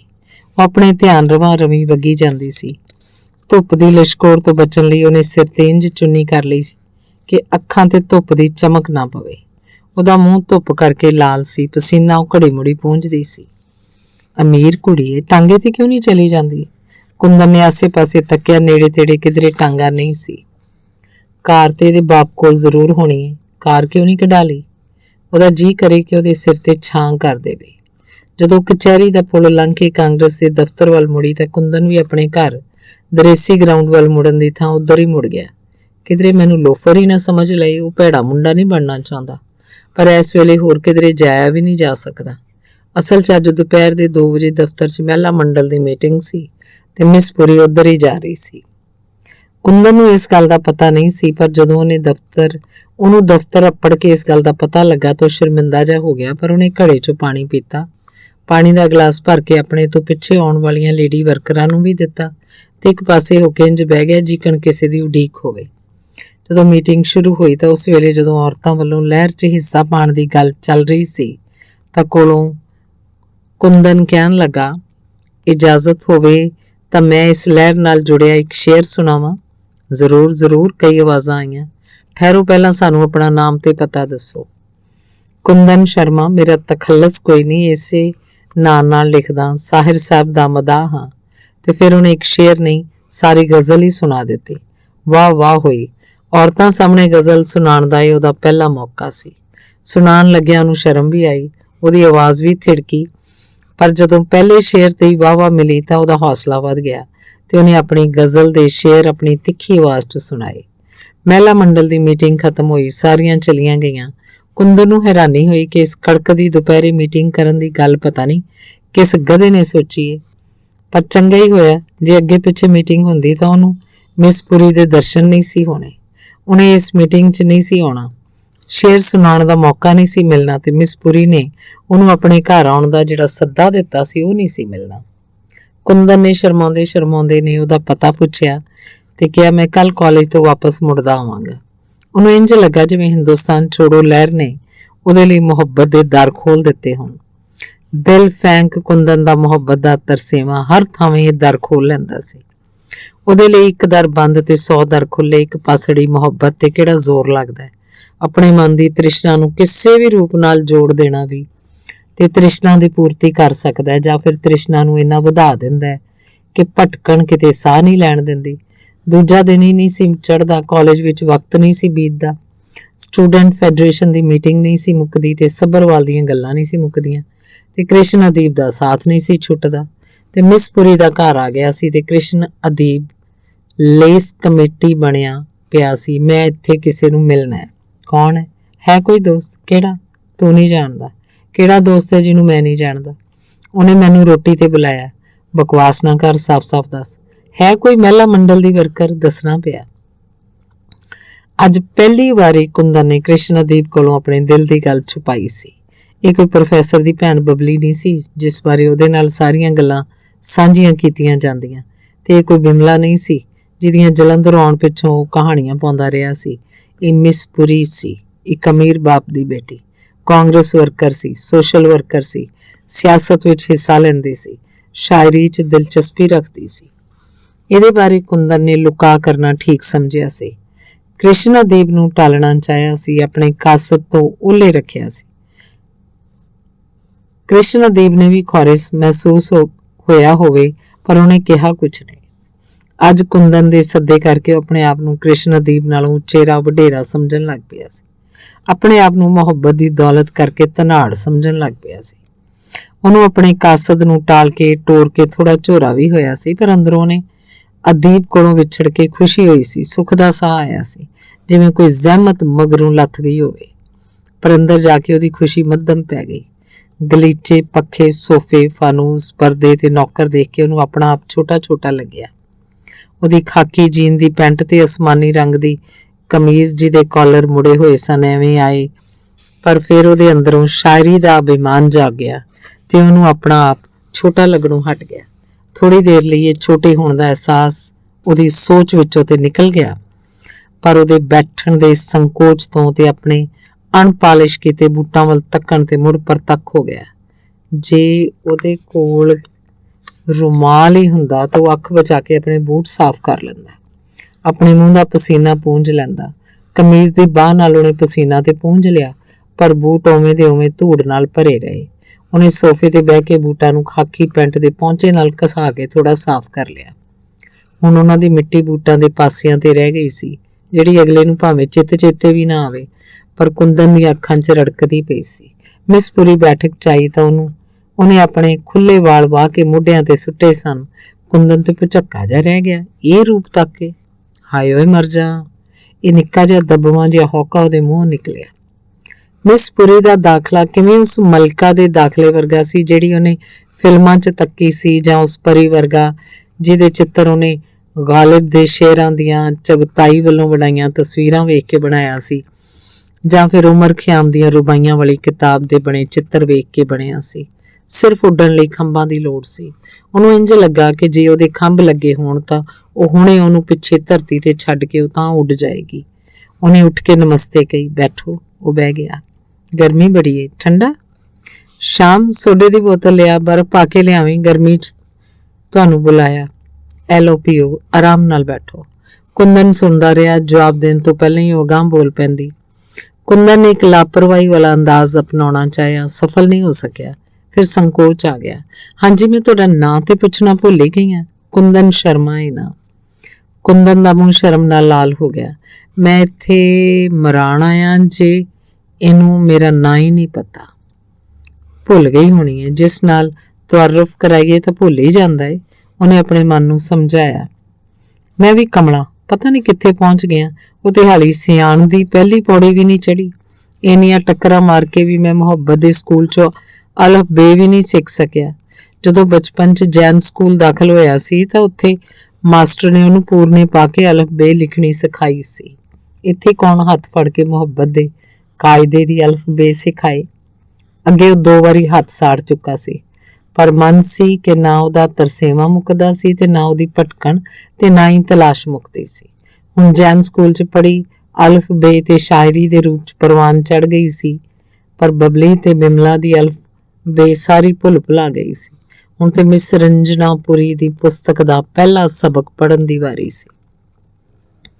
ਉਂਝ ਤੇ ਕੁੰਦਨ ਇਸ਼ਕ ਦੀ ਅਲਫ ਬੇ ਪੜ੍ਹਨ ਲਈ ਹਰ ਵੇਲੇ ਤਿਆਰ ਸੀ, ਪਰ ਅੱਜ ਉਹ ਰੰਜਨਾਪੁਰੀ ਦੀ ਬੈਠਕ 'ਚ ਬੈਠਿਆ ਇੰਨਾ ਬੌਂਦਲ ਗਿਆ ਕਿ ਅਗਲੇ ਪਿਛਲੇ ਸਾਰੇ ਸਬਕ ਭੁਲਾ ਪਿਆ। ਬੈਠੇ ਬੈਠੇ ਦੇ ਮਨ 'ਚ ਖਿਆਲ ਆਇਆ ਕਿ ਉਹ ਆਪਣੀ ਤੌਫੀਕ ਨਾਲੋਂ ਵਡੇਰਾ ਚੱਕ ਤੇ ਨਹੀਂ ਮਾਰ ਬੈਠਾ, ਪਰ ਜੇ ਲੱਡੂ ਉਹਦੇ ਮੂੰਹ 'ਚ ਆਪੇ ਹੀ ਆ ਪਵੇ ਤਾਂ ਉਹ ਕੀ ਕਰੇ। ਉਹ ਤੇ ਆਪਣਾ ਦਿਲ ਤਲੀ ਤੇ ਲਈ ਫਿਰਦਾ ਸੀ। ਐਤਕੀ ਰੰਜਨਾਪੁਰੀ ਨੇ ਆਪਣੀ ਬੁੱਕਲ 'ਚ ਲੈ ਲਿਆ ਸੀ ਤਾਂ ਉਹ ਕੀ ਕਰੇ। ਪਰ ਜਿਸ ਤਰ੍ਹਾਂ ਆ ਕੇ ਉਹਨੇ ਠੰਡਾ ਪੁੱਛਿਆ, ਜਿਸ ਤਰ੍ਹਾਂ ਉਹ ਆ ਕੇ ਉਹਦੇ ਨਾਲ ਦੇ ਸੋਫੇ ਤੇ ਬਹਿ ਗਈ, ਜਿਸ ਤਰ੍ਹਾਂ ਉਹਨੇ ਆਪਣੇ ਵਾਲਾਂ ਨੂੰ ਪਿਛਾਂਹ ਵੱਲ ਸਵਾਰਿਆ ਸੀ, ਜਿਸ ਤਰ੍ਹਾਂ ਉਹਦੇ ਵੱਲ ਉੜ ਕੇ ਉਹਦੀਆਂ ਅੱਖੀਆਂ 'ਚ ਤੱਕਿਆ ਸੀ, ਉਸ ਤੋਂ ਉਹਨੂੰ ਇੰਜ ਲੱਗਾ ਸੀ ਜਿਕਣ ਸਾਰੀ ਦੁਨੀਆ ਉਹਦੇ ਪੈਰਾਂ 'ਚ ਆ ਪਈ ਹੋਵੇ ਤੇ ਇਸ ਦੁਨੀਆ ਦਾ ਬਾਦਸ਼ਾਹ ਹੋਵੇ। ਪਰ ਬੰਦਿਆ, ਆਪਣੇ ਵੱਲ ਤੇ ਵੇਖ। ਆਪਣੇ ਅੰਦਰ ਝਾਤੀ ਮਾਰਨ ਤੋਂ ਪਹਿਲਾਂ ਆਪਣੇ ਬਾਹਰ ਵੱਲ ਝਾਤੀ ਤੇ ਮਾਰ। ਤੇਰੀ ਹਸਤੀ ਕੀ ਹੈ? ਪਰ ਜਦੋਂ ਉਹਨੂੰ ਇਕਬਾਲ ਦੇ ਸ਼ੇਰਾਂ ਦਾ ਚੇਤਾ ਆਇਆ ਤਾਂ ਇੱਕਦਮ ਇਸ ਹੀਣਤਾ ਤੋਂ ਮੁਕਤ ਜਿਹਾ ਮਹਿਸੂਸ ਕਰਨ ਲੱਗ ਪਿਆ। ਪਲ 'ਚ ਨੀਵਾਂ, ਪਲ 'ਚ ਉੱਚਾ, ਪਲ 'ਚ ਛੋਟਾ, ਪਲ 'ਚ ਵੱਡਾ, ਪਲ 'ਚ ਮਾਸਾ, ਪਲ 'ਚ ਤੋਲਾ। ਤੇ ਜਦ ਰੰਜਨਾਪੁਰੀ ਨੇ ਉਹਨੂੰ ਪਾਣੀ ਧਾਣੀ ਤੋਂ ਪਿੱਛੋਂ ਆਪਣੀ ਨਜ਼ਮ ਸੁਣਾਉਣ ਲਈ ਕਿਹਾ ਤਾਂ ਉਹਨੇ ਉਹ ਨਜ਼ਮ ਸੁਣਾਈ ਜਿਹੜੀ ਉਹਨੇ ਕੱਲ ਹੀ ਇੱਥੇ ਆਉਣ ਦੇ ਸੱਦਾ ਮਿਲਣ ਤੋਂ ਪਿੱਛੋਂ ਉਚੇਚਾ ਲਿਖੀ ਸੀ। ਹਾਲੀ ਉਹ ਇਸ ਗਜ਼ਲ ਦੀ ਪੂਰੀ ਸੁਧਾਈ ਨਹੀਂ ਸੀ ਕਰ ਸਕਿਆ ਤੇ ਕਿਧਰੇ ਕਿਧਰੇ ਸਕਤਾ ਪੈਂਦਾ ਸੀ, ਪਰ ਇਸ ਵੇਲੇ ਅਰਥ ਦੀ ਤੇ ਬੋਲ ਦੀ ਨਿਕਟਤਾ ਵਿੱਚੋਂ ਪੈਦਾ ਹੋਈ ਰਵਾਨੀ ਦੀ ਗੱਲ ਸੀ, ਸਕਤੇ ਦੀ ਨਹੀਂ। ਨਾਲੇ ਕੁੰਦਨ ਇੰਨਾ ਕੁ ਖਤਰਾ ਹੈ ਸੀ ਕਿ ਸੋਚ ਸਕੇ ਇਸ ਬੀਬੀ ਨੂੰ ਸਕਤੇ ਦਾ ਕੀ ਪਤਾ। ਉਹ ਅੱਗੇ ਝੁੱਕ ਕੇ ਆਪਣੀ ਗਜ਼ਲ ਸੁਣਾਉਂਦਾ ਰਿਹਾ, ਜਿਸ 'ਚ ਉਸ ਖੂਬਸੂਰਤੀ ਦਾ ਜ਼ਿਕਰ ਸੀ ਜਿਹੜੀ ਉਹਦੀ ਪਹੁੰਚ ਤੋਂ ਦੂਰ ਸੀ, ਉਸ ਨੇੜਤਾ ਦਾ ਜ਼ਿਕਰ ਸੀ ਜਿਹੜੀ ਉਹਨੂੰ ਭਰਮਾਉਂਦੀ ਸੀ, ਉਸ ਮਜਬੂਰੀ ਦਾ ਜ਼ਿਕਰ ਸੀ ਜਿਹੜੀ ਇਸ ਸਮਾਜ ਦੇ ਬੰਧਨਾਂ ਨੇ ਪੈਦਾ ਕਰ ਦਿੱਤੀ ਸੀ। ਰੰਜਨਾਪੁਰੀ ਉੜ ਕੇ ਗਜ਼ਲ ਸੁਣਦੀ ਰਹੀ ਤੇ ਵਾਹ-ਵਾਹ ਕਰਦੀ ਰਹੀ ਤੇ ਕੁੰਦਨ ਉਹਦੇ ਖਿਲਰੇ ਕੇਸਾਂ ਵਿੱਚੋਂ ਆਉਂਦੀ ਮੱਧਮ ਖੁਸ਼ਬੂ ਸਦਕਾ ਮਦਹੋਸ਼ ਜਿਹਾ ਕਦੀ ਗਜ਼ਲ ਵੱਲ, ਕਦੀ ਰੰਜਨਾਪੁਰੀ ਦੀ ਤਲੀ ਤੇ ਰੱਖੀ ਠੋਡੀ ਵੱਲ ਤੇ ਬਾਰ-ਬਾਰ ਮੱਥੇ ਅੱਗੇ ਡਿੱਗਦੇ ਕੇਸਾਂ ਵੱਲ ਤੱਕਦਾ ਰਿਹਾ। ਪਹਿਲਾ ਭਾਗ 8ਵਾਂ ਅੰਗ। ਘੰਟਾ ਘਰ ਚੌਂਕ 'ਚ ਕੁੰਦਨ, ਓਮੀ, ਸੱਭਰਵਾਲ, ਅਵਿਨਾਸ਼ ਤੇ ਸਟੂਡੈਂਟਸ ਫੈਡਰੇਸ਼ਨ ਦੇ ਕਈ ਹੋਰ ਵਰਕਰ ਨਾਅਰੇ ਲਾਉਂਦੇ ਇਕੱਠੇ ਹੋਏ। इनकलाब जिंदाबाद, अंग्रेजों हिंदुस्तान छोड़ दो, करेंगे मरेंगे हम, आज़ादी लेके रहेंगे, महात्मा गांधी की जय। उहाँ दिनां विच महात्मा गांधी ने आगा खां महल विच भुख हड़ताल रखी होई सी।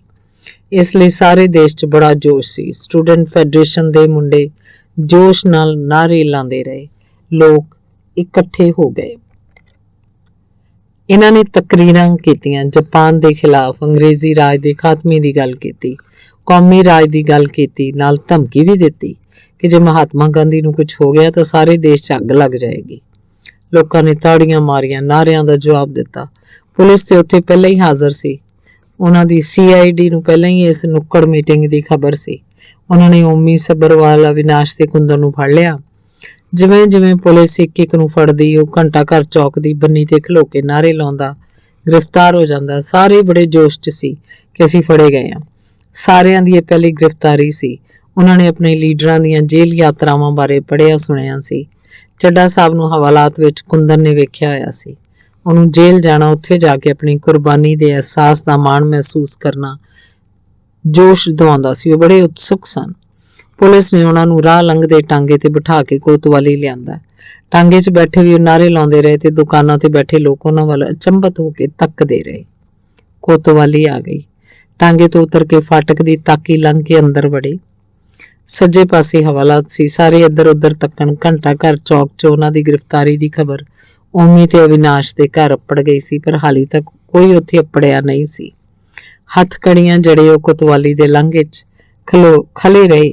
ਉੱਥੇ ਇੱਕ ਮਾੜਚੂਆ ਜਿਹਾ ਖੱਦਰਧਾਰੀ ਉਮਰਦੀਨ ਵੀ ਸੀ। ਉਹਨੇ ਸਿਆਣਤ ਨਾਲ ਉਹਨਾਂ ਨੂੰ ਆਪਣੇ ਨੇੜੇ ਸੱਦਿਆ। ਓਮੀ ਸੱਬਰਵਾਲ ਉਹਦੇ ਵੱਲ ਹੋਇਆ ਤਾਂ ਉਹਨੇ ਹੌਲੀ ਜੀ ਕਿਹਾ, ਤੁਹਾਨੂੰ ਬੂਟ ਬਾਟ ਲਾਉਣ ਲਈ ਕਹਿਣਗੇ, ਤੁਸੀਂ ਲਾਉਣੇ ਨਹੀਂ।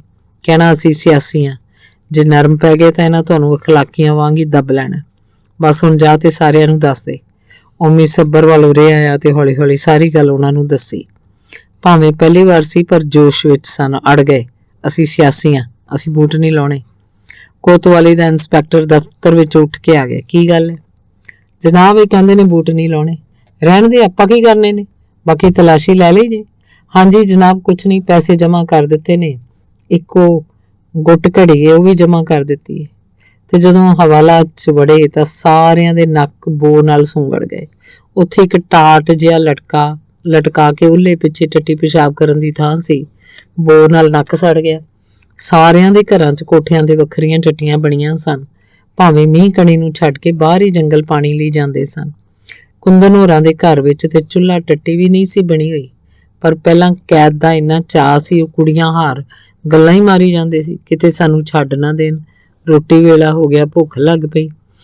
ਓਏ ਰੋਟੀ ਇੱਥੇ ਖਾਣੀ ਜੇ ਕਿ ਤੁਹਾਡਾ ਕੋਈ ਹੈ ਪੁੱਛਣ ਵਾਲਾ? ਪਹਿਲਾਂ ਉਹ ਚੁੱਪ ਰਹੇ ਤੇ ਫਿਰ ਅਵਿਨਾਸ਼ ਬੋਲਿਆ, ਪਤਾ ਲੱਗੇਗਾ ਤੇ ਆਪੇ ਆ ਜਾਣਗੇ। ਤਾਈਓ ਜੇ ਮਿਸ ਰੰਜਨਾ ਪੁਰੀ ਵੱਡੇ ਸਾਰੇ 2 ਟਿਫਨ ਨੌਕਰ ਨੂੰ ਚੁਕਾ ਕੇ ਉੱਥੇ ਪਹੁੰਚ ਗਈ। ਉਹਨੂੰ ਇਸ ਮੀਟਿੰਗ ਦਾ ਪਹਿਲੇ ਹੀ ਕੁੰਦਨ ਕੋਲੋਂ ਪਤਾ ਲੱਗ ਗਿਆ ਸੀ। ਪਹਿਲਾਂ ਗੇਟ ਤੇ ਰੋਟੀ ਦੀ ਪੜਤਾਲ ਹੋ ਗਈ ਤੇ ਰੰਜਨਾ ਦੇ ਪਿਤਾ ਦਾ ਨਾਂ ਸੁਣ ਕੇ ਸਿਪਾਹੀ ਤੇ ਇੰਸਪੈਕਟਰ ਨੇ ਪਰੇਸ਼ਾਨ ਨਹੀਂ ਸੀ ਕੀਤਾ। ਨਾਲੇ ਰੰਜਨਾ ਦੀ ਸ਼ਖਸੀਅਤ ਦਾ ਪ੍ਰਭਾਵ ਹੀ ਇਹੋ ਜਿਹਾ ਸੀ ਕਿ ਉਹਦੇ ਰੋਹਬ ਥੱਲੇ ਕਿਸੇ ਨੇ ਕੁਛ ਨਹੀਂ ਕਿਹਾ। ਉਂਝ ਸਿਪਾਹੀਆਂ ਨੇ ਆਪਣੇ ਸੁਭਾਅ ਮੁਤਾਬਕ ਉਹਦੇ ਵੱਲ ਲੱਚਰ ਜਿਹੀ ਤੱਕਣੀ ਨਾਲ ਵੇਖਿਆ। ਰੰਜਨਾ ਹੱਥੋਂ ਰੋਟੀ ਲੈ ਕੇ ਸਿਪਾਹੀ ਨੇ ਹਵਾਲਾਤ ਦਾ ਜੰਦਰਾ ਖੋਲ ਕੇ ਰੋਟੀ ਦੇ ਟਿਫਨ ਉਹਨਾਂ ਨੂੰ ਫੜਾ ਦਿੱਤੇ। ਰੰਜਨਾ ਜੰਗਲੇ ਦੇ ਨੇੜੇ ਹੋਈ। ਹੌਸਲਾ ਬੁਲੰਦ। ਤੇ ਅੱਗੋਂ ਕੁੰਦਨ ਨੇ ਜਵਾਬ ਦਿੱਤਾ, ਫਿਕਰ ਕੋਈ ਨਾ, ਦੁੱਧ ਚਾਹ ਲਈ ਮੈਂ ਸਾਹਮਣੇ ਕਹਿ ਆਈ ਹਾਂ, ਸਭ ਆਪੇ ਆ ਜਾਏਗਾ। ਬੋਇਲਡ ਐਗਜ਼ ਵੀ, ਇਹ ਗੋੜੇ। ਉਹਨੇ ਥੈਲੇ ਚੋਂ ਲਿਫਾਫਾ ਕੱਢ ਕੇ ਉਹਨਾਂ ਵੱਲ ਕੀਤਾ। ਸਿਪਾਹੀ ਨੇ ਫੜ ਲਿਆ। ਅਸੀਂ ਆਪੇ ਦੇ ਦਿਆਂਗੇ, ਕੋਈ ਗੜਬੜ ਨਹੀਂ। ਰੰਜਨਾ ਪੁਰੀ ਨੇ ਸਿਪਾਹੀ ਨੂੰ ਤਾੜਵੀਂ ਆਵਾਜ਼ 'ਚ ਕਿਹਾ। ਉਹ ਰੰਜਨਾ ਵੱਲ ਤੱਕ ਕੇ ਚੁੱਪ ਰਿਹਾ ਤੇ ਲਿਫਾਫਾ ਦਫ਼ਤਰ ਵੱਲ ਲੈ ਗਿਆ। ਹੁਣ ਤੁਸੀਂ ਜਾਓ, ਇੱਕ ਹੋਰ ਸਿਪਾਹੀ ਨੇ ਦਫ਼ਤਰ ਵਿੱਚੋਂ ਆ ਕੇ ਰੰਜਨਾ ਨੂੰ ਕਿਹਾ। ਹਵਾਲਾਤੀ ਸਨ, ਸਾਰੇ ਰੋਟੀ ਫੜੀ ਉਹਦੇ ਜਾਣ ਦੀ ਉਡੀਕ ਕਰਦੇ ਪਏ ਸਨ। ਉਹ ਜਾਵੇ ਤੇ ਉਹ ਖਾਣ ਲੱਗਣ। ਮੈਂ ਸ਼ਾਮੀ ਖਾਣਾ ਭੇਜ ਦਿਆਂਗੀ। ਨਹੀਂ ਜੀ, ਸਭਨਾਂ ਦੇ ਘਰੋਂ ਆ ਜਾਏਗਾ। ਉਹਨੇ ਪਤਾ ਨਹੀਂ ਸੁਣਿਆ ਕਿ ਨਹੀਂ, ਫਾਟਕ ਦੀ ਤਾਕੀ ਰਾਹੀਂ ਉਹ ਬਾਹਰ ਨਿਕਲ ਗਈ। ਸ਼ਾਮ ਨੂੰ ਇਹਨਾਂ ਮੁੰਡਿਆਂ ਦੇ ਘਰੋਂ ਵੀ ਰੋਟੀ ਆ ਗਈ ਤੇ ਮਿਸ ਰੰਜਨਾਪੁਰੀ ਦਾ ਨੌਕਰ ਵੀ ਖਾਣਾ ਲੈ ਆਇਆ। ਇੰਨਾ ਖਾਣਾ ਹੋ ਗਿਆ ਕਿ ਮੁੰਡਿਆਂ ਨੇ ਦੂਜੇ ਹਵਾਲਾਤੀਆਂ ਨਾਲ ਵੰਡ ਕੇ ਖਾ ਲਿਆ। ਰੋਜ਼ ਦੋਵੇਂ ਵੇਲੇ ਇੰਝ ਹੀ ਹੁੰਦਾ, ਨਾਸ਼ਤਾ ਤੇ ਚਾਹ ਪਾਣੀ ਸਾਹਮਣੇ ਚਾਹ ਲੱਸੀ ਦੀ ਦੁਕਾਨ ਤੋਂ ਆ ਜਾਂਦਾ।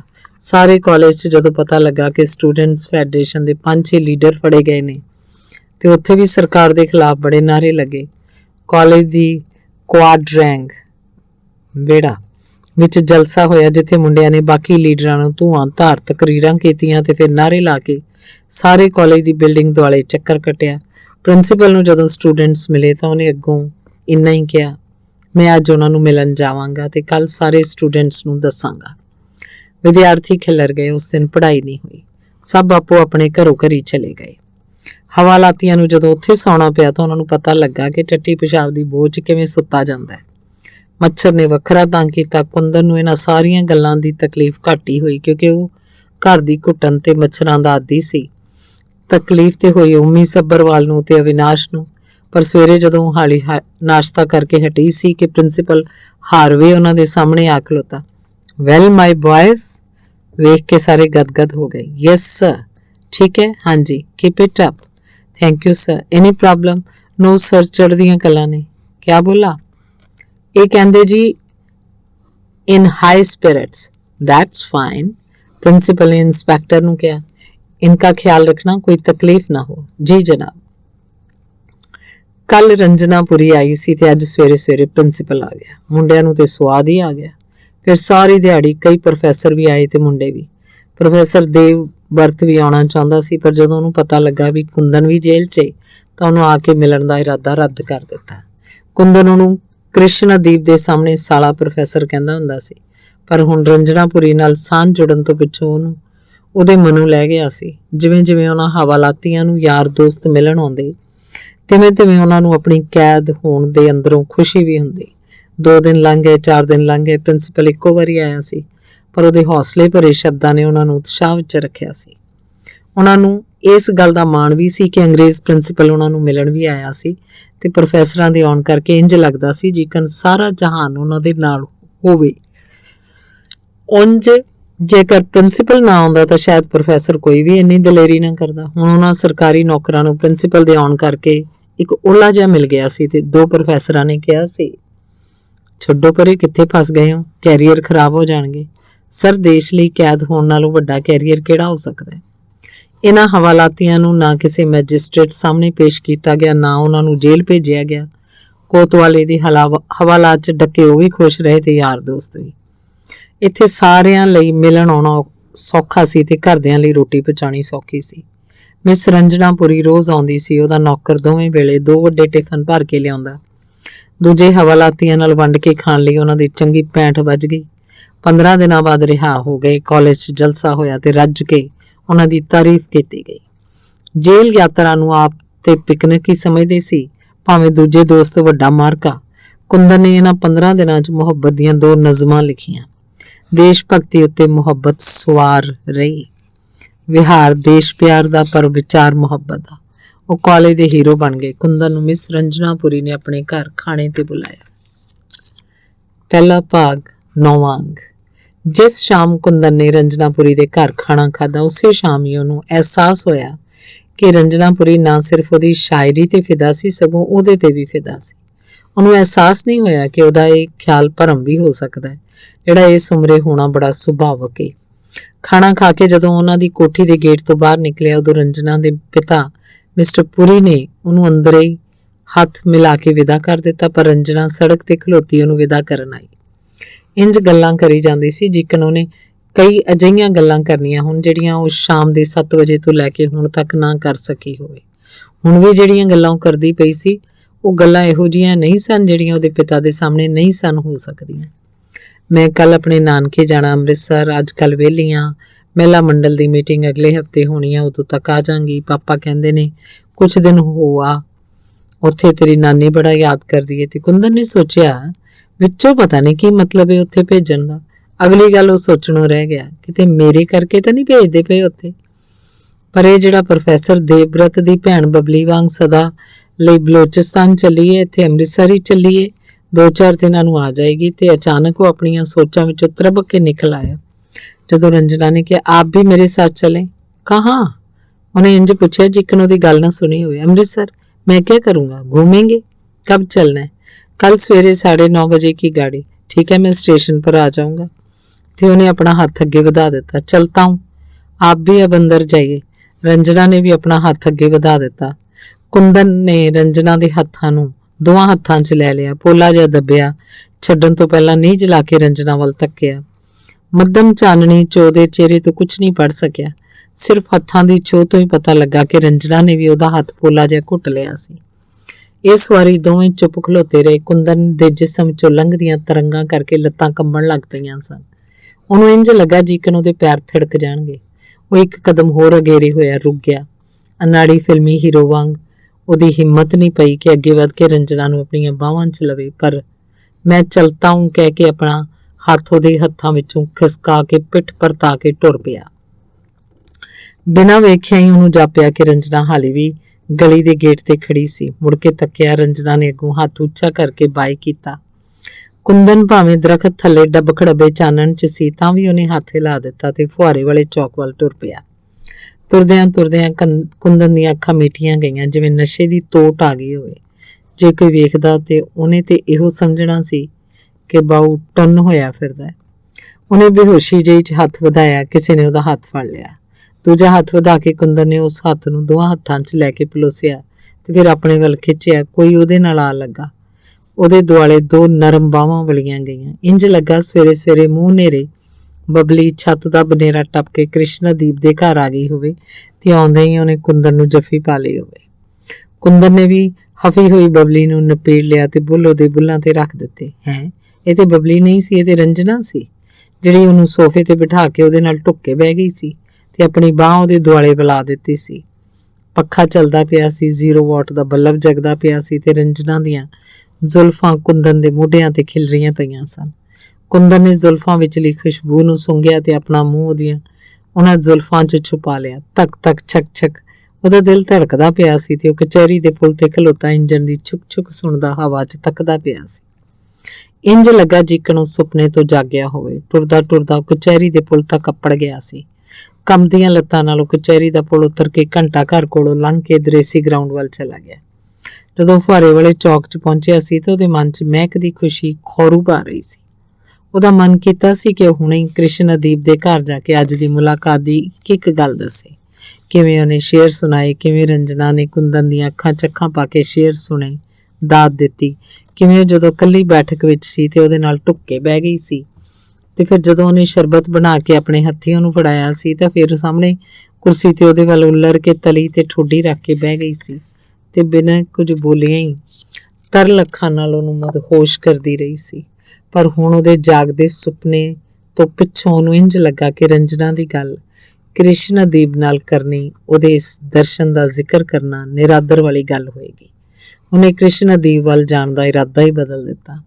ਸਿੱਧਾ ਆਪਣੇ ਘਰ ਜਾ ਕੇ ਪੈਂਟ ਲਾ ਕੇ ਕਚਹਿਰੇ ਨਾਲ ਹੀ ਕੋਠੇ ਤੇ ਡੱਠੀ ਮੰਜੀ ਤੇ ਦਰੀ ਖਲੇਰ ਕੇ ਲੰਮਾ ਪੈ ਗਿਆ। ਅਚਾਨਕ ਉਹਨੂੰ ਖਿਆਲ ਆਇਆ ਕਿ ਉਹਨੇ ਤੇ ਸਵੇਰੇ ਰੰਜਨਾ ਨਾਲ ਅੰਮ੍ਰਿਤਸਰ ਜਾਣਾ ਸੀ। ਰੋਟੀ ਖਾ ਕੇ ਆਇਆ ਕਿ ਖਾਣੀ ਆ? ਉਹਨੇ ਮਾਂ ਦੀ ਪੁੱਛ ਦਾ ਕੋਈ ਜਵਾਬ ਨਾ ਦਿੱਤਾ ਤੇ ਪਾਸਾ ਪਰਤ ਕੇ ਅੱਖਾਂ ਨੂਟ ਲਈਆਂ। ਧੰਨਵਾਦ।